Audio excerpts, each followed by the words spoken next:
Hi, this is Aterabi and you're watching EarTube. In this video, I will talk about salt preparation methods and which method is suitable for which salt. The general equation for salt preparation is like this. Acid plus a suitable starting material produce salt and a byproduct. We know salt comes from acid, so acid here is a must. The starting material could be anything that reacts with acid to produce salt like metal, carbonate or base. Remember, almost all of them produce soluble salt. So we need to take the starting material which is insoluble in water. Why? Because we will add this substance in excess so that all acids are used up and only this substance along with salt solution remain.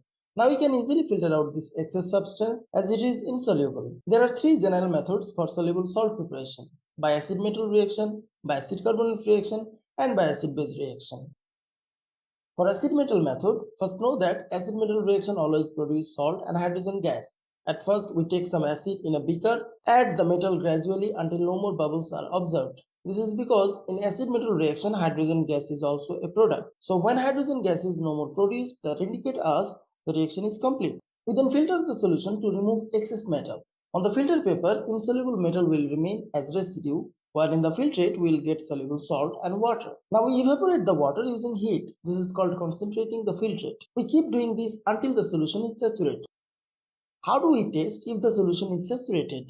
We take a glass rod, dip into the solution and quickly take it back to let it dry and cool. If the solution is saturated already, then we will see crystals are forming at the tip of the rod. At this point, we will stop heating and let the solution become cool to crystallize the salts. When crystallization is complete, we can collect the crystals on a filter paper and let them dry in open air in case any additional water is present. What we get now is pure salt crystals. Take magnesium sulfate for example. Magnesium and sulfuric acid produce magnesium sulfate and hydrogen gas. So the steps should be like this. Take sulfuric acid and add excess magnesium until no effervescence is observed. Filter the solution to remove excess magnesium. Collect and concentrate the filtrate for crystallization.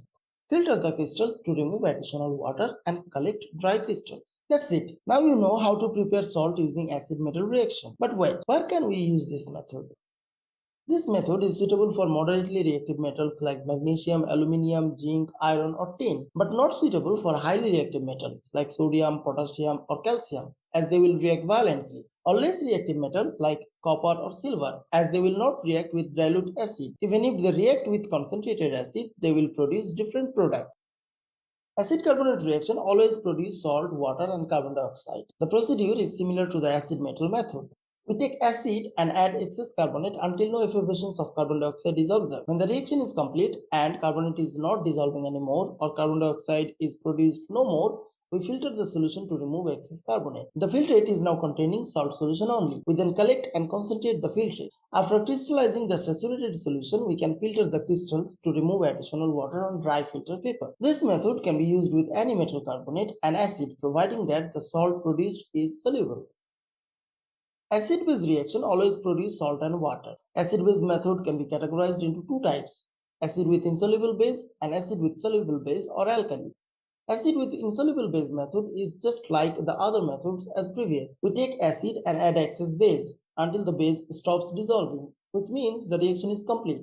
We then filter the solution to remove excess base, then collect and concentrate the filtrate to crystallize the saturated solution. Finally, filter the crystals on a dry filter paper to remove additional water. This method is very suitable to prepare salt of an unreactive metal such as copper or silver.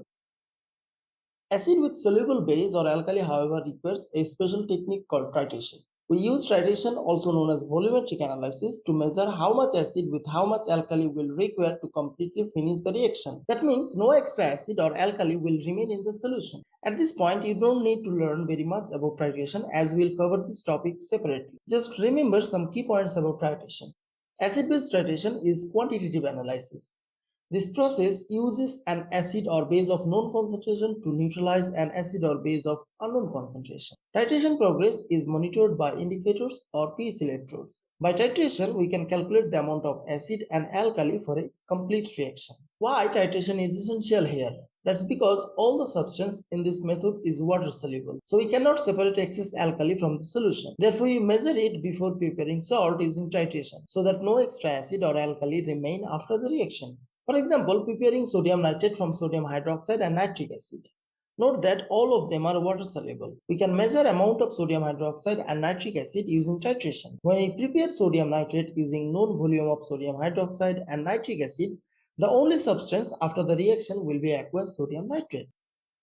After the reaction is complete, the rest is simple. Concentrating the solution, crystallizing the saturated solution, and filter the crystals on a filter paper to remove additional water. This method is generally used for preparing salts of very reactive metals such as potassium or sodium. The last part of salt preparation is for insoluble salts. We already discussed salt solubility, identified some salts as insoluble such as barium sulfate or lead chloride or lead sulfate, etc. So how do we prepare insoluble salts? Well, we take two soluble salts as a starting material that will give us only one insoluble salt upon mixture. We know after dissolving salts will dissociate into their ions and exchange them to form new substances. We take advantage of this theory and mix two soluble salts. Like sodium sulfate and lead nitrate, both are soluble. They produce four different ions in the solution: sodium ion, sulfate ion, lead ion, and nitrate ion. Now what they do when they exchange ions? They produce two more salts, sodium nitrate and lead sulfate. Where sodium nitrate is soluble, so it will remain as ion in the solution. But lead sulfate is insoluble, therefore it will instantly precipitate. Now we can separate this precipitate from the solution simply by filtering. On the filter paper, the residues are our desired salt. To make it more pure, we can wash it several times with distilled water. Making salt by this method is also known as double decomposition. Okay, that's all for today. Hope you guys enjoyed this video. If you have any questions regarding this topic, leave me a comment and I will try to answer. See you later. Take care.